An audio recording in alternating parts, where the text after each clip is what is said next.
देखिए railway RRB की एक गलती की वजह से 3,80,000 लड़कों को उनका एग्जाम देने से रोक दिया गया।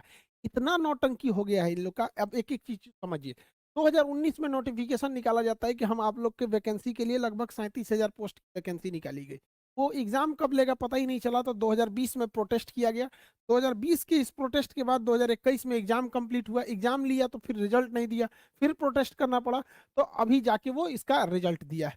और रिजल्ट में 3,80,000 लड़कों को पीछे ढकेल दिया गया। कहा गया कि 20 गुना रिजल्ट देंगे, जबकि 11 गुना ही रिजल्ट है, 20 गुना रिजल्ट नहीं है लगभग। अब इस एक एक करके हम लोग इसको समझते हैं, ध्यान से समझ।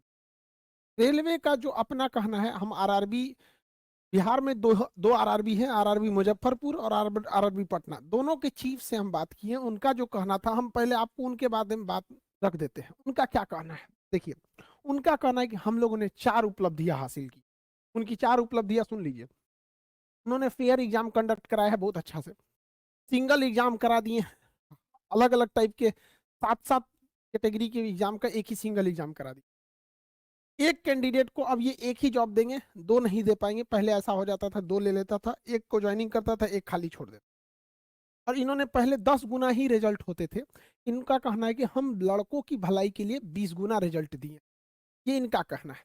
ये आरआरबी का कहना है। उनका कहना था कि जब आप स्टूडेंट को बताएंगे कमियां, तो हमारी अच्छाइयां भी बता दीजिए। हमने उनकी अच्छाइयां बता दी। अब इनकी अच्छाइयों का हम लोग थोड़ा सा विश्लेषण करते हैं।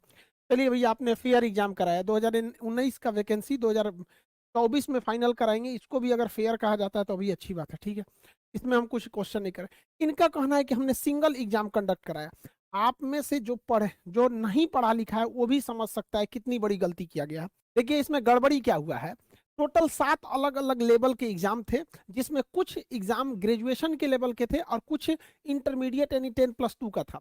रेलवे का कहना है कि हम इन दोनों का एग्जाम एक जैसा करा लिए हैं। अब आप ही बताइए, सिंगल पेपर लीजिएगा तो और उसमें आप कहिएगा कि ग्रेजुएशन का भी लड़का बैठेगा और इंटर का भी लड़का बैठेगा, तो एक जो आदमी नहीं भी पढ़ा लिखा है ना, उसको पता चलेगा कि नहीं, ग्रेजुएशन वाला जो है वो एग्जाम में अच्छा कर जाएगा, क्योंकि सिंगल पेपर है। अब किसी एक रेस में आप गाय को दौड़ाइए, उसी रेस में घोड़ा को दौड़ाइए तो जेनविन घोड़ा जीत जाएगा। ग्रेजुएशन है, 3 साल आगे है।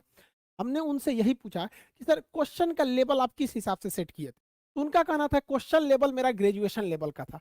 तो हम उनसे यही कहें कि सर आप तो जब अगर क्वेश्चन लेवल ग्रेजुएशन का है तो इंटर वाला कैसे उसको सॉल्व कर पाएगा। तो उनका कहना नहीं नहीं नहीं नहीं, ये गलती हो गया, हमारा जो क्वेश्चन लेवल था वो इस लेवल का था, इंटर वाले लेवल का था यहाँ पर।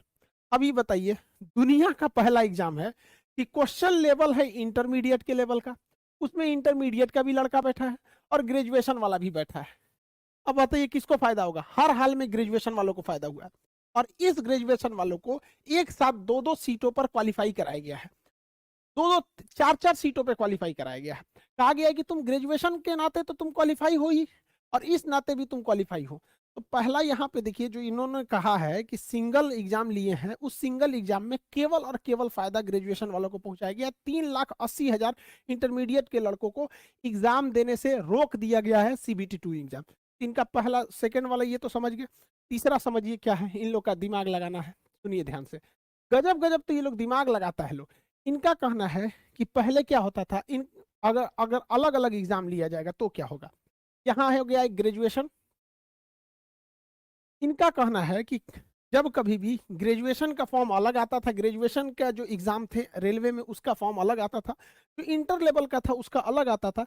इनके हिसाब से कहना था कि कोई लड़का था जो ग्रेजुएशन में भी पास हो गया, इस लेवल के एग्जाम में भी स्टेशन मास्टर बन गया, और इंटर लेवल वाले में भी पास हो गया, ठीक है। तो वो क्या करता था लड़का कि ग्रेजुएशन वाला नौकरी कर लेता था जो इस लेवल पर है स्टेशन मास्टर, और उसको छोड़ देता था तो खाली रह जाता था। तो भैया ये खाली रहता था रेलवे की बेवकूफी से। बेवकूफी कैसे, मान के चलिए कि इसमें कट ऑफ गया था 82 नंबर, और इसमें कट ऑफ गया था 86 नंबर।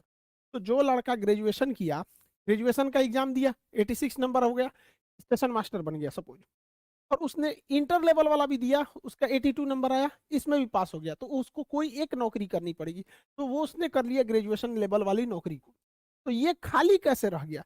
रेलवे ने कभी वेटिंग लिस्ट इसका निकाला ही नहीं। भैया 82 नंबर कट ऑफ गया था, इसके नीचे 81 वाला कई लड़के होंगे, 80 वाले होंगे, 79 वाले होंगे। जब आपको पता चल गया कि सेम लड़के हैं, इसने यहाँ ज्वाइन कर लिया, तो कहिए कि ठीक है भैया, हम तुम्हारे से नीचे वाला जो है वेटिंग लिस्ट वाला, उसको कंफर्म करके उसको जॉब दे देंगे। रेलवे ने कभी वेटिंग लिस्ट नहीं किया यहाँ पर, इस वजह से ये गड़बड़ हो गया। तो ये यहाँ कौन सा समझदारी कर रहे हैं यहाँ पर, ये तो पहले ही इनको सुधारना चाहिए। और सबसे बड़ा झूठ यहाँ पे देखिए, ये जो कहा गया है कि 20 गुना रिजल्ट देंगे, 20 गुना रिजल्ट ही नहीं है, लगभग ये 11 गुना है, लगभग 11 गुना है। और ये रेलवे खुद कंफर्म नहीं कर रही है कि कितना गुना है, वरना पोल पट्टी खुल जाएगा यहाँ पर। इतना बेवकूफी भरा यहाँ पर काम किया गया है। और इंटरमीडिएट के लड़के नौकरी नहीं मांग रहे हैं, उनका कहना है कि हमको ग्रेजुएशन वालों के साथ बैठा है, उसके बाद हमको